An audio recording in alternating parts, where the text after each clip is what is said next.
Are you ready for some football? We are here on Foxborough Rush. Travis Thomas, Annabelle Hasselbeck. I just told her I'll bring you behind the curtain to our private conversation. I love working with you. I never get to work with you. And now we get to talk football together. What's better than this? So fun. Well, thank you. I love working with you, too. You bring the energy. Anytime I'm listening to you and I'm on a run or on a walk, I'm like, whoa, there he is. Yeah. It's good. Yeah, well, let's get to it. Christian Gonzalez, the story of the day, tweaks his leg. We're going to say leg. You and I will play doctor here on Foxborough Rush in a minute. But Christian Gonzalez tweaked his leg in a one-on-one drill against Stefon Diggs, was seen leaving the field gingerly, a little limp there. All right, so let's play doctors here on Foxborough Rush. We're not doctors in real life, but we're going to do it for the sake of this combo. Feels like a hamstring, right? First day, putting on pads. I mean, the way he's walking, they said he kind of grabbed the back of his leg when it happened. This feels like a hammy to me. Does it to you? Totally. I mean, he literally pointed to his hamstring, his upper hamstring, and I read this was on the first play of 11v11s, right? Yes. And so, like, it makes total sense that maybe if you didn't open your stride all the way in warm-ups, it's a Monday morning, right? Like, it's foreseeable, unfortunately. But I think, yes, sound the alarms. I think right when I saw this come out, we were like, but there's no rush. Thankfully, the one thing with the hamstring, though, is you cannot let it linger because those things do not go away if you don't take care of it. It's not a push through if you're tough kind of injury. Sure. So this is something they do have to be very careful with. Let's talk this because I know you have experience dealing with hamstrings. Is it rest? Is it like how do you? It is a lingering injury, but how do you avoid that? Because look, we can go down two paths with Christian Gonzalez here. And hopefully this is all minor and no big deal, right? But this is a guy with injury history. I don't know if it feels a little premature to call him injury prone because last year he was relatively healthy, right? And he had a great year. But how do you sort of avoid this hamstring literally lingering into the season? How do you avoid that? Is it rest? What is it? It's rest and active work. Like he's got to get it worked on. Sometimes you need to do deep tissue work to fix that. Sometimes it's like don't touch it, don't aggravate it, right? Sometimes too, like overstretching is a problem. So it's really rest, letting that calm down, and it depends how serious it is. But yeah, being really careful is the key here. Let's talk about those paths I mentioned with him because there's a one path that you just said that we're all hoping and holding our breath for that, hey, no big deal. He tweaked his hammy. He'll be back, right? But then there's the other side of the conversation of if this does linger. I mean, what are we talking about here? Are we getting into a situation where 3 seasons into his career, we're like, I mean, this guy's kind of injury prone. He's banged up a lot. You kind of have to have the conversation, even though it feels unfair right now. Yeah, I think that it's tough, and hamstrings are so different for everyone. Some people will hurt their hamstring because they did too many hamstring curls the day before, and they're tight, and their body wasn't ready. Some people are just more susceptible to it. I would say I was an athlete who was definitely susceptible to it. I had hamstring problems all throughout high school and in college. So it really depends on the person, and also like taking care of your body. But we talked about it right before the show. You know that the Patriots are doing everything right on the warm-up side. You know they're doing everything right on the athletic training side. So it's just figuring out, okay, how much time do you need to fully have no lingering issues? Yeah, I mean, in the end, the human body isn't an exact science. How did you sort of overcome it? Was it a situation you just dealt with the pain and you just dealt with it your whole career, high school and college? Well, that's the issue. I did because coming into my freshman year at Boston College, hurt my hamstring, but I wanted to play. I didn't want to miss a single rep, so I toughed it out, which was, I was able to play, so that was great, but it hurt my sophomore season, and I ended up having to get a PRP injection. I was out for a few months. Like, it was a thing, and I would say even to this day, if I aggravate my hamstring, it is a huge problem. So really, like, they want to take care of it the right way. I would say leave him out of preseason. There's no reason. Like, we know what we're going to get from him. Tape, right? Exactly. We know. Give Carlton Davis an opportunity to like be the guy. So I really think, yes, it's sound the alarms, but at the end of the day, thankfully it's just a hamstring. As we think right now. As we're diagnosing it. And we'll keep you posted, obviously, here on Nets and here on Foxborough Rush. But I will say this, too. You mentioned Carlton Davis. Right now, you're kind of without both of these guys. I mean, they're both dealing with injuries right now. We'll see what, comes of Christian Gonzalez, we think hammy. But Carlton Davis himself still trying to get healthy as well right now. So, hey, I'd much rather deal with this, Annabelle, at the end of July than be staring the regular season right in the face. And we're still dealing with these two studs who, let's face it, one of the best 1-2 combos, if healthy, at that position in the league. Hey, I mean, what are we, like day 6, Yeah. day 5, day 6? Do it so, now. hey, get it out of the Do way. it now. Whatever you guys got to do. Yes. All right, so let's get to the head coach, Mike Vrabel. I want to play some sound here because as we talked about off the top of the show with Gonzalez getting banged up, today is the first day where they put on pads. I mean, last week was great. I was celebrating because football's back. You could smell it in the air here in New England. Football's back. But it was just a bunch of guys stretching, high-fiving each other in shorts. Woo, we're back. I saw puppies the first day. Hey, of training those were camp. awesome. It was great. I'm not complaining. But now today, it's the real deal. Pads are on. And Mike Vrabel talked about, hey, yeah, the pads are on, but really in the trenches is where it goes down. We have to win at the point of attack in the trenches. Here's Mike Vrabel. You know, to me, it's critical at the line of scrimmage, right? Just being able to make contact. There's going to be a stalemate. There's two professional players lined up across from each other who can re-engage, who can reset their feet, maybe get a little extra movement. You know, how do we play on? Do we stay on our feet? Can we practice like this and stay on our feet? We got a bunch of guys falling on the ground. I'd rather not see that. I just don't think that good teams end up practicing that way. And again, just the urgency in which we move around practice, that we're in and out of the huddle. The players are running on and off the field. Those are all things that I think are critical. I think that translate to the field, to the game, right? Where, you know, you're not standing 10 yards behind the ball. You're coming from the sideline, and we're communicating the personnel, and the quarterback has to echo that. Those are the types of things right now that we're trying to build. Specifics of one-on-one pass rush we saw a little bit the other day. How much of that period is for experimentation with new moves or techniques versus the evaluation where guys are really obviously trying to win every rep? Yeah, I watch it a little bit. I do think that that's probably a great question. One of the players I coached in Houston, Whitney Merciless, you know, we went through some developmental things with him. He was a very talented player. And one thing I always respected about Whitney was his willingness to try new moves during practice. And, you know, some of them wouldn't work. Some of them he needed to see at full speed for him to say, you know, that's not something that I'm going to commit a lot of time to. And then others that, you know, worked and he would commit time to. So that's exactly why you do practice, is so that you can, you know, sometimes figure out what doesn't work, and you can eliminate some things and you can move on, especially as a pass rusher, right? You're trying to have a couple different pitches, not too many.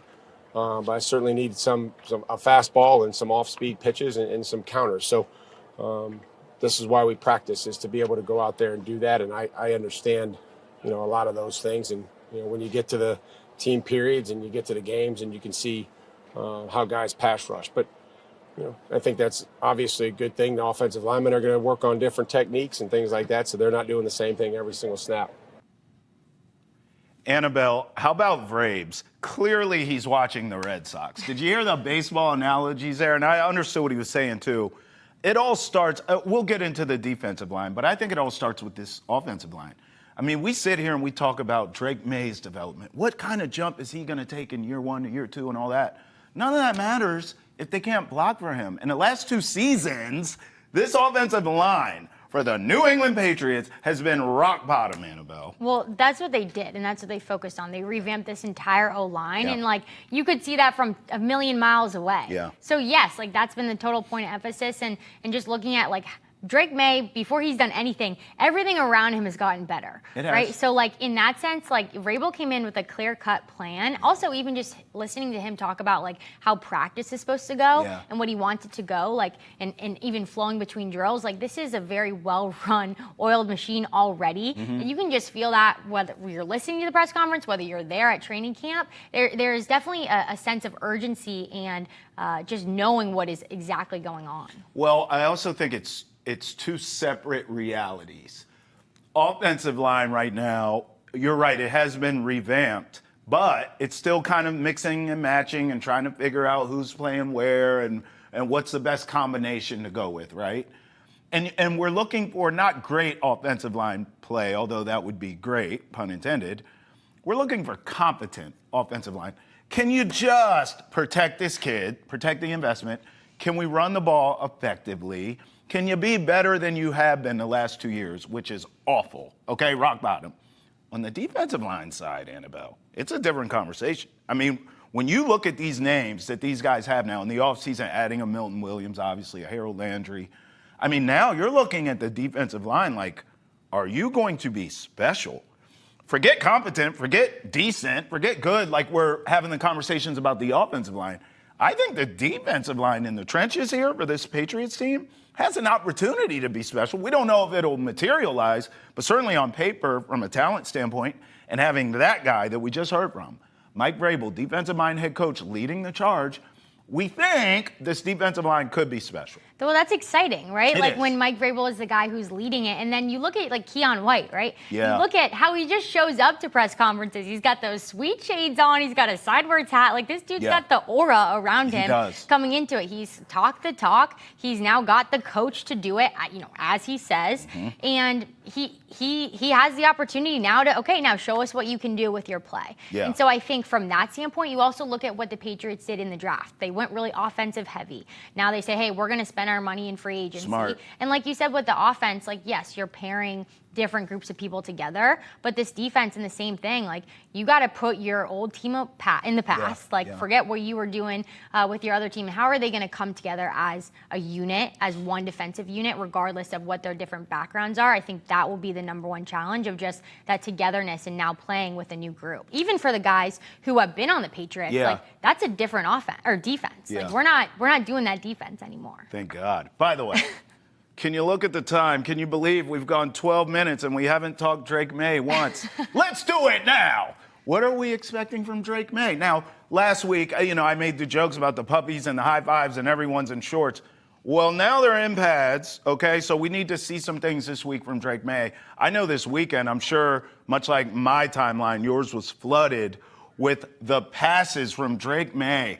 50-yard bomb to Pop Douglas, the passes to Stephon Diggs. I mean, it was viral all weekend long. This guy is throwing absolute darts. I cannot wait to watch Drake May in year 2. Can you? No, it's so exciting. And I think what's great, it kind of what I touched on earlier, is like he hasn't had to do anything yet, and everything's just gotten better. And you can imagine like what that would have probably been like last season. Patriots were very hesitant to put him in because of that O-line. Now you've really put investment into protecting him and gotten better weapons around him. Also, just thinking from like the human perspective, if I'm coming into a season and I know I'm going to be the backup to a vet, like my whole persona is probably different. How I handle my relationships is I'm probably not speaking as much. I'm probably just trying to absorb. You're brand new. You're brand new. You're a rookie. So I think for Drake May, it's a really incredible opportunity, not just because of the weapons that they've surrounded him with and the protection, but also like you get to come in OTAs, minicamp, training camp as the starter.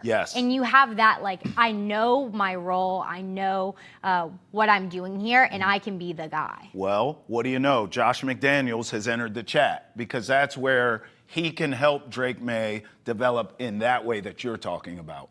I mean, yes, the confidence, yes, the leadership, being more outspoken, of course, now that it is his team and he's not sitting behind Jacoby Brissett waiting for his moment and he's not a rookie anymore. It's his team. They've given him the keys to the car. But I bring up Josh McDaniels because schematically, now we're not really going to see this in training camp.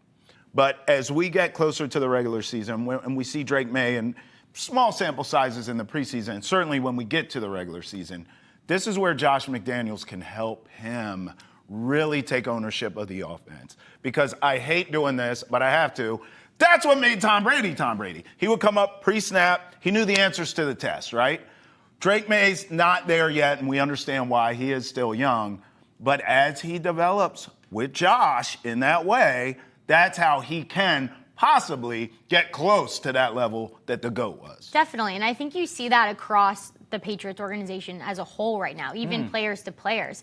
I mean, the amount of times, we could probably tally up the amount of times that rookies have talked about veterans, giving them wisdom and advice and tips. Like, this is by far been a culture point for this team to say, hey, regardless of whether you're competing with each other, like you as a vet are helping the rookies. Rookies, you better be asking questions. Like that had to have been some type of the message. But then even with the coaching staff, you think about like how much this is going to help Drake May's game. I also think it's funny because earlier today I was watching a press conference with TreVeyon Henderson, and everyone's asking him, oh, what are we going to see? What do we see? And he's like, oh, I'm not going to get in trouble. So with Josh McDaniels, I don't think that we're going to see as much as we probably hope from a schematic point, because he's smart. Like he's going to hide a lot of it. But I think that's what's exciting and entertaining about the football season is that we're going to, hopefully get some surprises come week one. Well, you brought up TreVeyon Henderson, right? Part of that rookie class here with the Patriots. When we come back here on Foxborough Rush, let's talk about that rookie class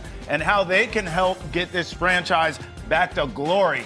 No pressure, kids, but all the pressure and the weight of the world is on your shoulders. We'll talk about it next here on Foxborough Rush. Roll with us. We'll be back.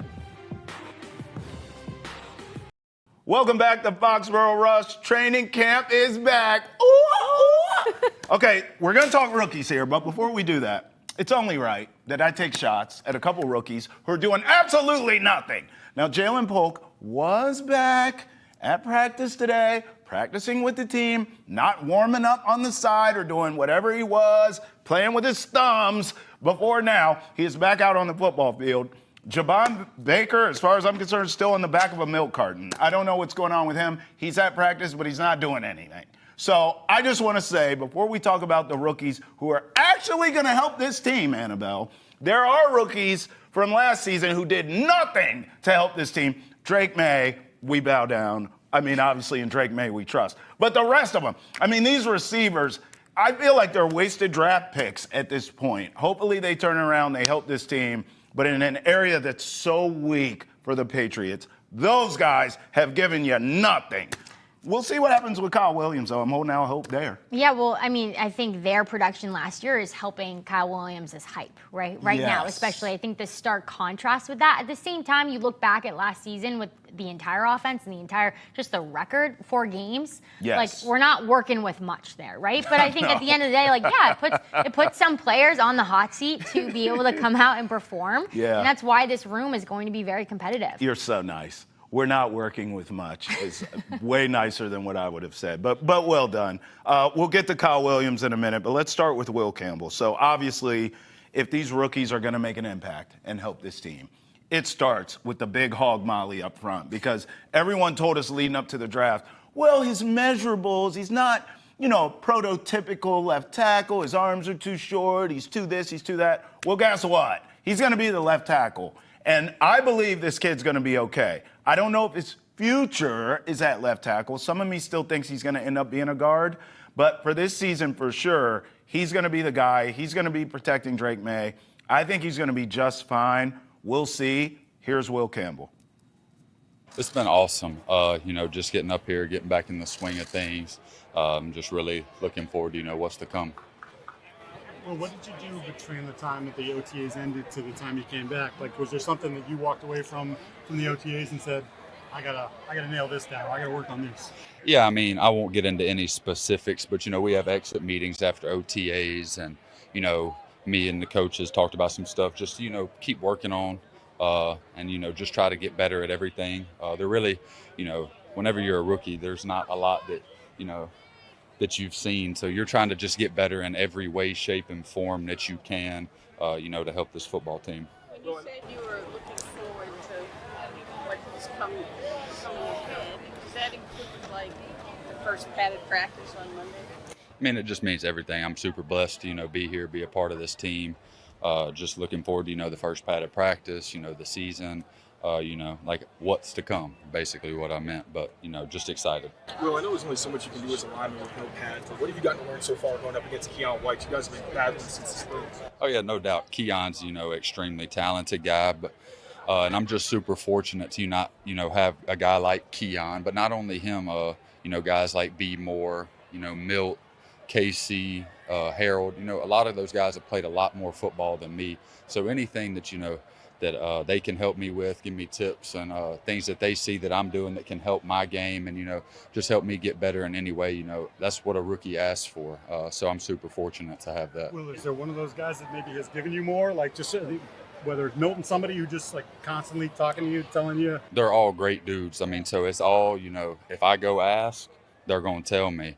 And, vice versa. If they were to ask me something, I'm going to tell them. It's just kind of, the culture we're trying to create around here, just, guys helping each other out. And, they've been super good to me. In that same vein, how much have you leaned on someone like Will? I've said it before in an interview. I think, whenever you're a rookie, you just hope to go into an organization with a veteran who you can lean on, who has, played so much ball, has so much knowledge, and can teach you so much. And me, Jared, Marcus, Jack, Makai, all us rookies are super fortunate to have a guy like Morgan, Big Mike, Garrett Bradbury, like guys that have played a lot more football, like I said, than we have. So anything that they can give us to help us take that next step is super awesome. But, Morgan, he's been really good to me.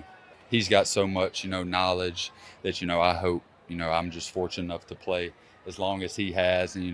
And I just, hope one day when I'm a veteran that I can have the impact on young guys like he's had on me. Annabelle. This guy, the Southern drawl. We know the mean streak. When he's out there, he will pancake your butt into the ground, through the earth, okay? Then he's battle-tested. He comes to the league battle-tested against SEC defensive ends. He's going to stand up and be just fine in the NFL. I can't believe I'm saying this. I have never been more excited for an offensive lineman in my damn life than Will Campbell. Well, good. There you go. And I think it's so funny listening to him talk at these press conferences and just about his teammates because he is so respectful and so humble that you're like, that's a guy that's going to protect the quarterback the way he is. And I think it's awesome. I also just think it's great because it's like the intangible, right? Like this is our first day in pads and we haven't really seen what we're going to get out of him, but like, based off of everything else, it's exactly what you would have hoped for in this pick and exactly what you would have hoped for someone that will probably be on the Patriots for a long time. Hopefully. Like he said, when I'm a veteran, I hope that I'm doing the same to the rookies and younger guys as well. So I think at right now, we got A++ for Will Campbell and just how he presents himself. It's his aura, right? I just want to sit on like a screened-in porch with Will Campbell, drink some really sweet tea. Sweet tea. Yeah, some sweet tea. And just people watch and talk about life with Will Campbell. All right, let's see if TreVeyon Henderson has the same type of aura. Because I said when they drafted this kid, I'm not a hater of Ramondre Stevenson. I'm not. However, this is a guy, always misses a handful of games. It's a running back. I'm not knocking him here. But he has a propensity to put the ball on the ground, a little fumbleitis. And I'm looking at this kid, TreVeyon Henderson. I'm like, look, I know he was a change of pace back at Ohio State, but he has home run hitting ability. He can catch the ball out of the backfield. I just wonder, we see this in this league all the time. These rookie running backs come in. It's not like these other positions. Wide receiver generally takes a minute. Quarterback, of course, right? But running backs, typically they can come in and make an impact right away. So here's TreVeyon Henderson. We'll see if he ends up being the bell cow for the Patriots like I think, but here's a kid. I'm trying to be the best player that I can be every practice and trying to earn my role on this team. And so I'm just excited, with this staff, Coach McDaniels, see how he wants me to play a role on this offense. And so I'm looking forward to it. You seem really comfortable out there. We've seen you several times line up outside the numbers. Is that just like a natural feel? Did you do a lot of that at Ohio State? I feel like I always had the ability, but I didn't get too many opportunities to really excel at that position, flexing outside. And so I'm just thankful that they're giving me the opportunity to showcase that. And I'm just trying to continue to work at it and get better. I'm not a perfect player. I just strive to give it my best each and every practice. TreVeyon, how much has Ramondre Stevenson and Antonio Gibson helped you so far? They've been a huge help. Those guys have been great. They welcomed me in with open arms, been teaching me the ropes, learning a lot from those guys. And so I'm thankful to be in the room with those guys, man. They've been really helpful so far. TreVeyon, what does it mean to you to sometimes take the field with Will and then Kyle and Jared all at the same time around Drake? Yeah, I feel like we got a great group of guys on this team. this rookie class that's coming in, I feel like the Patriots just put together a great rookie class. And so I'm excited to continue to work with those guys. TreVeyon, we've seen you on kickoffs quite a bit. Just what's your comfort level with that? I know it's kind of like a different role than college. Yeah. How's that adjustment going? It's going well. I know the rules are different. I'm still trying to work on that as well. Returning those kicks, fielding those kicks, and so we'll see how it goes. Got to continue to get better at that for sure. Something that, like, with your speed, I feel like that would be something that you could excel at. Do you feel that way? Yeah, for sure. Yeah. How have you bonded with the rookie class, the group of guys that you've been working with? Really well. We've definitely got some opportunities to get to connect and know each other on a deeper level. Hearing each other's stories and things like that, and so it's been good. I feel like we built a great bond with the rookie class. Yeah. What excites you about the offense? Shoot. I feel like on this offense, there's a lot of playmakers, as you all know, and so but I think the biggest thing is, we just got to continue to work hard each and every practice, and and just get better each and every practice. But we do got a great offense, and I'm excited. I mean, Annabelle, hearing that makes me think of just how much the running back position has changed over the years. Because although he's still playing, gone are the Derrick Henry types where you want to give them the ball 30 times a game, right? And they just keep like jackhammering at a defense, right? This kid is more the modern running back in the NFL now with the versatility, lining up on the outside. He's talking about returning kicks. I mean, the versatility there with him is really one of the reasons why I loved when they drafted him. But I think this is a roster in need of a kid like that, where you can plug and play, and he can make plays all over the field. And he's excited about it. Yes. You can tell that he's genuinely excited about Josh McDaniels' game plan and his Yeah. playbook, because he's saying, I didn't get the opportunity to maybe be a pass catcher at Ohio State the way that I wanted to, and That's to right. use that skill that I had. And he knows he's going to be able to get in space and do well in those mismatches. So I think he's excited. Like, you can feel that with him. So I think he's pumped up. What do you think of my hot take? Do you think as the season goes on, or hey, by the way, maybe camp, maybe preseason, if this kid shows enough flashes that, maybe we have something here, he could be the starter by week 1. But I do think ultimately, although this will likely be running back by committee, so what difference does it make maybe who starts, who doesn't? I actually think he's going to end up being the starting running back and getting the majority of the carries. That's a hot take for me. To that, you say what? Yeah, I think that'll depend on if he is able to make those home run hits. Yes. Right? But it will be a committee situation here. And you want to use Ramondre. Like, you're getting beat up as a running back, too. Like, we want to be able to make sure both these guys stay healthy the entire year. For sure. So I think depending on how well it goes, yes, maybe that'll determine, okay, how often are we going to TreVeyon? Yeah. But no, I think you got to use both guys. Well, Ramondre has to clean up that fumbling, too. Because Vrabel does not strike me as a type that's going to put up with that. So you start putting that ball on the ground, you could find yourself out of this lineup quick, and TreVeyon getting more carries by default because Vrabel said, I ain't going for that. We can't be fumbling this ball. Well, Ramondre, even like day 1 of OTAs, I think it was, he came out and said, like, ball security. He was talking about that. So it's front of the mind for him, and that this coaching staff probably knows that that's mental too. When you harp on an issue a lot, for an athlete, it becomes like, okay, don't do this. When you think about not doing something, you're probably going to do it, right? Absolutely. And so I think, yes, like, obviously that's like, hey, this cannot happen. We need to have ball security. At the same time, because it's been like day 1, forefront of mind, I don't think we're going to see it as big of a problem this season. I mean, look, we could talk elephant in the room with that, too. Every team in the league doesn't want to turn the ball over, but this offense cannot afford it. You're just not dynamic enough. You don't have enough dynamic playmakers on the outside for Drake May to throw to. He's still learning, especially a new system now with Josh McDaniels. The offensive line is sketchy at best. So it's like you can't afford to turn the ball over. So hopefully Ramondre can clean that up. All right, let's go to Kyle Williams here. Keep the rookie party going. Now, I'm going to be honest with you. I was given the business by this kid's alma mater, all their fans, on draft night, because I said, whoop-de-doo, another undersized wide receiver for the Patriots. I wanted them to go out and draft a big body at that position. I thought they needed that. And there were a couple guys on the board who had that, right? But I never doubted Kyle Williams' ability to play. I know he's a baller. I know he can play. This is the official apology. Yeah, is that well, what I'm getting? you know what, Kyle Williams, you're right. Subtitle on the bottom. You're right. Sorry, from You're Trash. right. Washington State and all of you who gave me the business on draft night, Kyle Williams, himself, and your family. I apologize for all the things I said about you. We get a tight shot on that one, right? If anything, come on. Clip that off and send it. Here's Kyle Williams on, hey, working with Stefon Diggs and learning from one of the best in the business.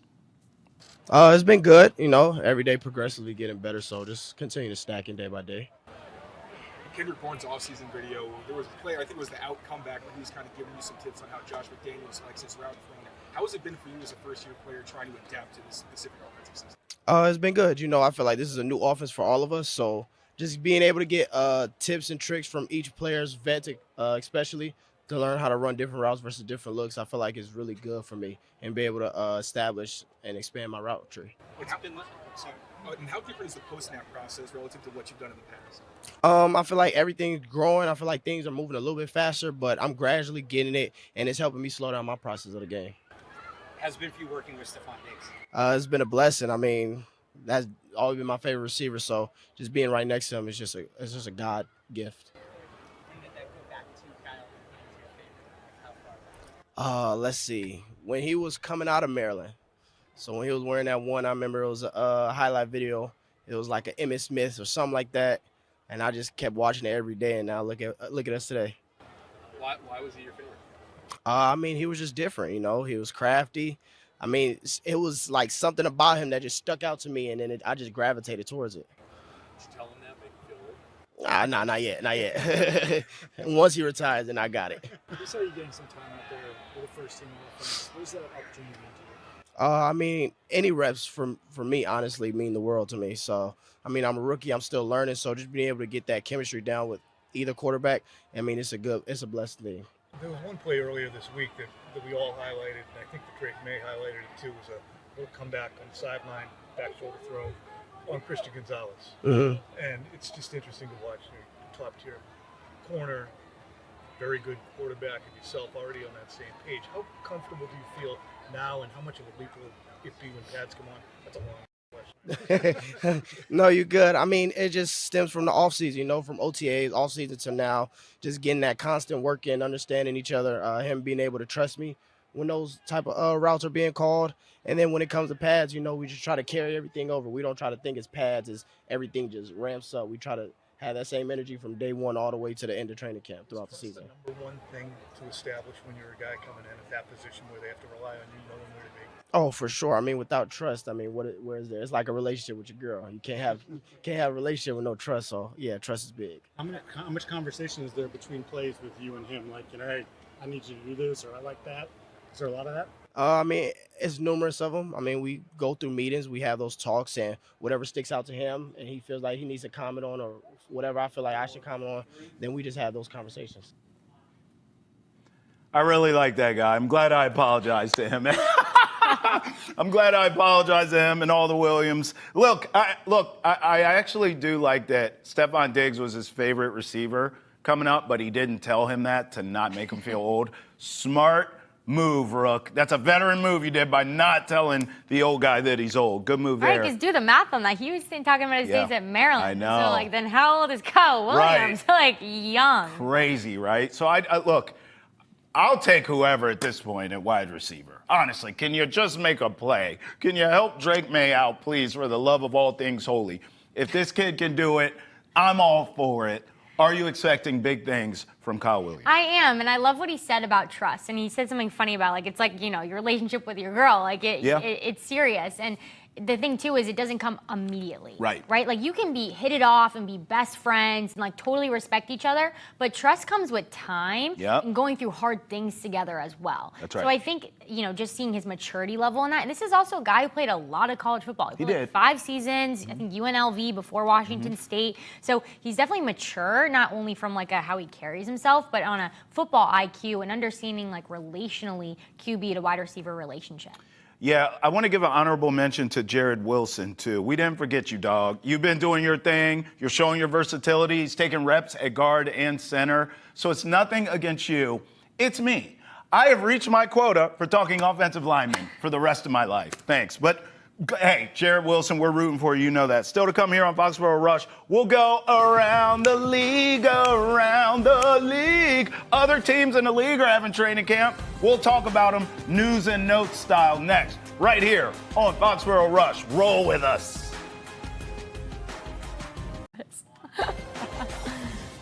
Hey, welcome back to Foxborough Rush. We're going to get into what's going on around the league. Oh, hold on. We have breaking news. What? No. Who? Today? Huh? Jalen Polk caught a touchdown today. Believe it. Let's go. Yes. Yes, Jalen Polk. New era. As I was saying to start the show, we are thrilled to have you back with the Patriots, and we hope you continue to make contributions. That's what I was saying. I wasn't saying that. Whatever. Hey, all right, let's go around the league here. We'll start with another wide receiver.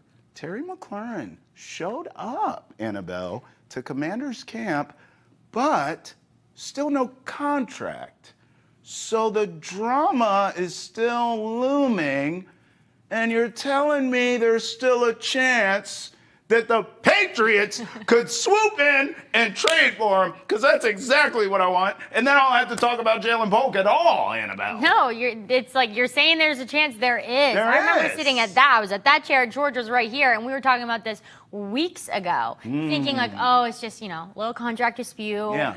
They're going to get a deal done. And now here we are really looking at this joint practice in this preseason game thinking, when scouts are sitting next to each other, what's going to happen? The Patriots would love to keep adding to Drake May's injury. So it is super interesting. I think, too, the thing that was sticking out earlier is that this wasn't a guy that seemed to have any attitude problems or have any, aggression in that way. And so people were like, okay, it's not going to, take a long time to get done. And now just seeing him back, well, he definitely doesn't want to get fined. So probably the smart move to come back to the facility. But yeah, we definitely have something to look forward to potentially here in New England. Well, I also think this. Let's talk about maybe what it would look like to trade for him. Because you talked about him with George, but not with me, right? So I'm thinking DK Metcalf, when the Steelers traded for him from the Seahawks, it was because of money. It was because he wanted to get paid. Seahawks weren't going to pay him, right? Okay. The Steelers I'm talking about, gave up a 2nd-round pick and a 6th-round pick for DK Metcalf. So I'm like, listen, DK Metcalf's better and younger than Terry McLaurin. So if we're talking about the price of admission here for Scary Terry, I would be willing in a second to unload a 2nd and a 6th-round pick for him. Are you kidding? Yeah. And maybe one of these receivers who isn't really doing anything, I don't know, like a Kendrick Bourne or something like that, I'd be willing to do that deal. Now, the difference is DK Metcalf got all the money in the world from the Steelers. The Patriots, although the most cap space in the league, Annabelle, I don't think they're trying to give that kind of deal out to a 30-year-old wide receiver. But I look around this league like a Garrett Wilson, right in the division from the Jets. He got 4 years. He's at like $30 million per year. I think that's what Terry's looking for. I would give a 2nd and a 6th, like to get a Metcalf, and then I would give him a Garrett Wilson type of deal if I'm the Patriots. Wouldn't you? Yeah, I mean, it's a no-brainer for the Patriots if you can get him. And it's also interesting because we do have that like high-value, highly drafted few wide receivers who we potentially could make a trade for Terry McLaurin. It's also, does Terry McLaurin want to come here? Is this where he wants to win? I think he wants to get paid. So we'll see. Right. Because Commanders were very close to the Super Bowl last year. Year. So it's a very interesting situation. Yeah, they were. If I'm him, though, you obviously want to win, but you want to get paid. And I do think New England could be a place where he could do both. Are they as close as the Commanders? You could argue that all day long. But certainly, if you want to get paid and win and grow with a young quarterback, just like you would Jaden Daniels, you could do that with a Drake May here. I think the Patriots should have got involved yesterday. I mean, this is a guy they should have already been picking up the phone for, but we'll see how it materializes. How about this? Rams QB Matthew Stafford, who's dealing with back soreness, will not return to practice this week as anticipated. Sean McVay said this over the weekend. So Jimmy Garoppolo right now taking first-team reps. What do you think? I mean, Sean McVay talked about Jimmy Garoppolo is a starting quarterback in this league. So if something's wrong with Stafford here and you get to the regular season, I mean, McVay feels fine with Jimmy G as QB1. Do you? Yeah, I think McVay's being a little more positive and do too. optimistic than probably the situation really is. Matthew Stafford is like 37 years old, and you're talking about a back problem. Like, that's a concern. Yeah. That's not something to mess with. And typically, back issues, they don't really go away. No. Okay? So I think this is definitely a concern. Thankfully, they do have Jimmy G, who they trust. Yeah. We'll probably see Matthew Stafford hold off in preseason. We probably won't see him 100% training camp if this lingers, if this is still a thing. But, look down towards the season, we might see Jimmy have to start a few games. Are you a Jimmy G fan? Because I'm not, and I go back to the Super Bowl he was in with the 49ers against the Chiefs. He had one throw. One. You had one job, bro. He had one throw. I want to say it was Emmanuel Sanders deep. He had him open. I mean, bro was open by 10 yards. All you had to do is make that throw. Annabelle, they win that Super Bowl more than likely. He's saying, I'm going to Disney World. And Jimmy G's whole trajectory changes, right? With that face, are you kidding? He's a superstar, right? Yeah. He misses the throw, and it's never been the same for him. I think he's a backup quarterback in this league. Now, if it's a spot starter, if I have to start him a handful of games, 3, 4, 5 games, all right, cool. But if he's my guy for the season as QB1, A, I don't think he's that good, and B, I don't think he can stay healthy a whole season anyways. Yeah, well, it's hard for any quarterback to stay healthy a full season anyways, and there's a reason why he's not the starting quarterback for an NFL team, True. Right? So we'll see. I bet you, though, if Stafford does go down and he's like, they really know internally, hey, we don't know if we're going to have him the whole season before games even begin, maybe look for the Rams to try to pick up another quarterback. Oh, you saying that now has my wheels spinning, which is dangerous. Yeah, I should probably go now. Except I'm strapped to the seat, you so can't I don't go anywhere. So you are stuck for this. Listen, McVay, stay with me, Annabelle, has a history with Kirk Cousins. Oh. 6 degrees of separation here. Is there a way that Cousins, who's not happy with his situation in ATL, could end up in LA with McVay? Hey, and it rhymed, so. It's things to make it go, All right, unfortunately, Annabelle, we have to talk about the Browns. Well, they have 4 quarterbacks on the roster as we speak. Browns GM Andrew Berry said that, hey, we may keep this. 4 quarterbacks. Browns, you have 4 quarterbacks. You really have none. I mean, Joe Flacco's 157 years old. Shedeur Sanders, who I actually think will win the starting job. I don't know when. Maybe week 1 you go Flacco because it's Flacco and he's a vet. But I kind of think Shedeur Sanders on that roster, talent-wise, is probably the best that they have to offer. Do you? How do you? I mean, does it even matter because it's the Browns? Who the hell cares who plays quarterback? Because they suck. Well, Shedeur came in QB4 and probably wasn't even going to make this team until we just saw Pickett have a little bit of a hamstring. I think he had 2. So I don't even think that's even close. I don't think Shedeur will even be close to the starter. He can't even get together the off the field situation. Like 2 speeding tickets. It's like if you want to be the starting quarterback for your team, there's a lot of other things that you have to take care of before you even think about leading this organization. And bringing in, like, they probably weren't even going to draft him, and ownership probably got involved, right? So I do not see him being the starter of the Browns. I don't know why you wouldn't go with a Joe Flacco, a guy who's gotten extreme experience. All the experience. And knows really how to lead that organization in this, yes, we are the Cleveland Browns. It's just so sad, isn't it? I wish I had a soundboard when you said that so I could go, wah, wah, wah. Cleveland Browns status. By the way, to your point, Andrew Berry, the GM we were just talking about, called Shedeur Sanders offseason, quote, not smart. That's the GM. When you're using that. Like basic terminology, that's not good. If the guy is willing to like kind of have like elaborate vocabulary, then you're like, oh, you really no. It's just like that was dumb. That was not smart. That's terrible. Yeah, right? It's just confusing. But that's why like veteran leadership matters so much because you need guys on your team who are going to show the rookies, hey, this is how we do things. This is what our culture is like. And there's a sharp contrast to how we've just seen the Patriots rookies handle press conferences and practice versus what we're seeing right now with the Browns. Right. And by the way, all you really have to do is follow Joe Flacco around because, to your point, veteran guy, been there, done that, has a T-shirt, Super Bowl ring, everything. And all you have to do is just do what that guy does. And you still can't get that right. So you may be right. I just think from a talent standpoint, Shedor's, he has to earn it, but I do think talent-wise, he should get a shot there as a starter at some point. But to Annabelle's point, you have to earn it. Cowboys pay tight end Jake Ferguson 4 years, $52 million. They gave him that as an extension, $30 million in guarantees. Micah Parsons is in the back like, Oh, you gave him how much? How much guaranteed? He's clocking all that to you, Annabelle. Oh, he is not happy. I don't think anyone around the Cowboys is happy. Fans at training camp were screaming like, pay Micah to Jerry Jones. But it's just wild how this is handled and to see the public dialect back and forth between them. I know Jerry Jones has made comments about, oh, well, if I'm not even going to get him for the season, if he's hurt for X amount of games, like, you don't want to see that because this is one of your star players, like, in the entire NFL. Like, put some respect on his name in a sense, right? Right. Well, I also think, and I hate defending Cowboys fans. It's against my nature.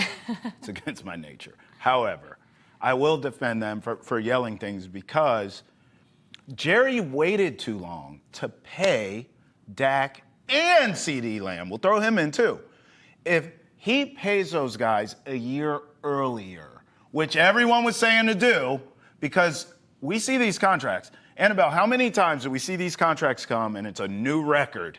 It's a new record in guaranteed money. It's a new signing bonus record. It's a new... I asked someone the other day, I'm like, so how much are the... Yes. How much is the team actually Every making? time. Because it's so mind-blowing. Yes. But that's why, I mean, I am no mathematician or financial advisor, but you're right. Like, get on it sooner. Get on it sooner rather than later because with each passing year, it goes up. And so Jerry runs his mouth, waits, and then pays these guys at the last second. My gut says, I'm interested to get your thoughts on this, but my gut says they will ultimately pay Micah Parsons.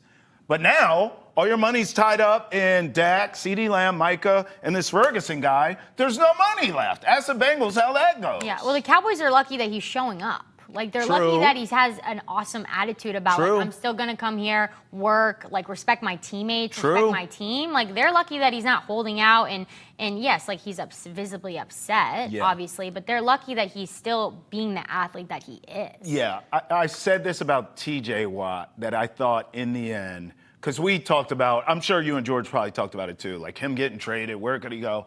And I said, there's no way in hell that the Steelers are going to trade TJ Watt.